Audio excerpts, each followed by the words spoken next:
Assalamualaikum warahmatullahi wabarakatuh. Perkenalkan, nama saya Ninit Hesiana, mahasiswa PPG calon guru Universitas Islam Sultan Agung dengan NIM 24402501866. Di sini saya akan mereview materi mengenai pendekatan pembelajaran mendalam. Yang pertama yaitu konsep pembelajaran mendalam. Jadi, pembelajaran mendalam bukan sebagai pengganti kurikulum terdahulu, melainkan sebuah pendekatan. Sejatinya, pembelajaran mendalam pendekatan ini bukan sesuatu yang baru di dalam sistem pendidikan Indonesia.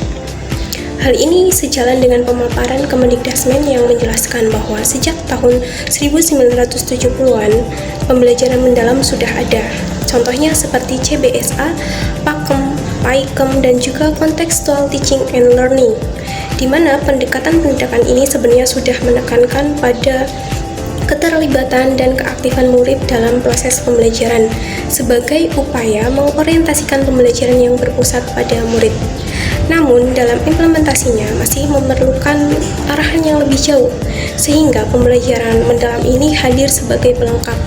Dan diharapkan melalui pendekatan ini, guru dapat membantu murid dalam memperoleh pemahaman yang bermakna. Jadi tidak hanya berhenti pada menghafal, mengingat materi, atau menyelesaikan tugas tanpa mengetahui esensi dari materi yang sudah dipelajari. Jadi, pembelajaran mendalam dapat didefinisikan sebagai pendekatan yang menekankan pada penciptaan suasana belajar dan proses pembelajaran yang menekankan pada berkesadaran, bermakna, dan juga menggembirakan melalui pola pikir, hati, dan fisik secara holistik. Yang selanjutnya yaitu karakteristik pembelajaran mendalam. Karakteristik yang pertama yaitu kontekstual dan relevan. Yang kedua, berorientasi pada pemahaman konsep. Yang ketiga, kebermanfaatan pengalaman belajar. Yang selanjutnya yaitu keterkaitan dengan bidang ilmu lain.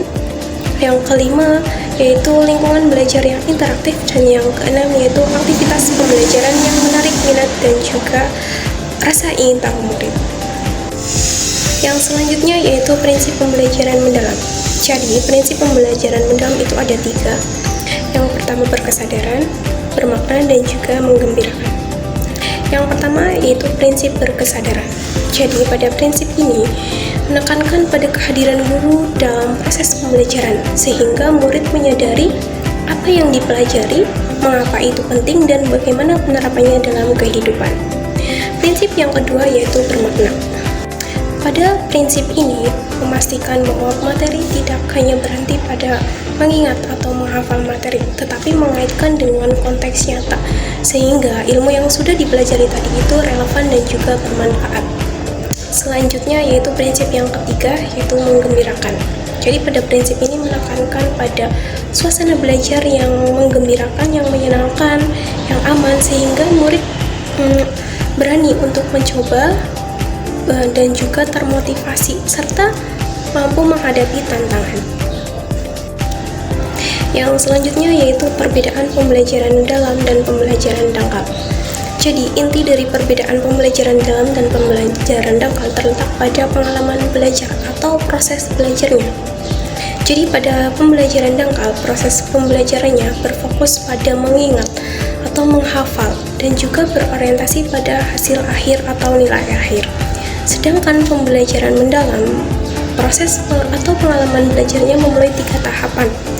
Yang pertama, memahami, mengaplikasikan, dan juga merefleksikan. Pertama, tahap memahami. Jadi pada tahap ini, murid mengaitkan apa yang dipelajari dengan pengalaman nyata. Jadi bukan sekedar tahu definisinya, tetapi juga benar-benar mengerti apa maksudnya. Kedua, tahap mengaplikasikan. Setelah paham, murid dapat memecahkan masalah dari ilmu yang sebelumnya sudah diperoleh. Kedua, tahap mengaplikasikan. Jadi setelah murid paham, murid dapat menyelesaikan masalah menggunakan pengetahuan yang sudah diperoleh sebelumnya. Jadi di tahap ini pembelajaran relevan dengan kehidupan dan bermanfaat. Ketiga, tahap merefleksi. Jadi murid meninjau kembali dari proses pembelajaran yang sudah dilaluinya dengan merefleksi apa yang sudah dikuasai dan apa yang masih perlu diperbaiki. Untuk lebih memahami bagaimana perbedaan pembelajaran dangkal dan pembelajaran dalam, saya akan memberikan satu contoh pada materi siklus air. Nah, jadi pada pembelajaran dangkal, proses atau pengalaman belajarnya berfokus pada mengingat atau menghafal bagaimana siklus air dari tahap evaporasi hingga presipitasi tanpa mengaitkannya dengan kehidupan nyata. Sedangkan pada pembelajaran mendalam, ya pada tahap pertama yaitu memahami, murid diajak untuk mengaitkan dengan contoh nyata. Misalnya pada tahap pertama yaitu evaporasi. Evaporasi merupakan tahap penguapan air. Nah, evaporasi ini ada kaitannya dengan kehidupan nyata. Contohnya seperti ketika kita menjemur pakaian, yang awalnya itu pakaiannya basah, kemudian lama-kelamaan akan mengering. Hal itu terjadi karena adanya proses penguapan. Nah, proses penguapan ini tuh sama dengan evaporasi pada siklus air. Nah, jadi pada pembelajaran mendalam ini, guru juga mengaitkan materi dengan contoh nyata. Jadi, murid itu tidak hanya sekedar tahu definisi evaporasi itu apa, tapi murid juga mengetahui makna yang sebenarnya atau makna yang lebih dalam, seperti itu. Yang selanjutnya yaitu hubungan konsep dan prinsip pembelajaran mendalam. Yang pertama yaitu konsep memahami mendalam. Hal ini berkaitan dengan prinsip pembelajaran mendalam yang bermakna, yang dimana pada prinsip makna ini menekankan pada pembelajaran yang relevan dengan kehidupan sehari-hari. Hal ini dapat dilakukan melalui proyek atau eksperimen kecil.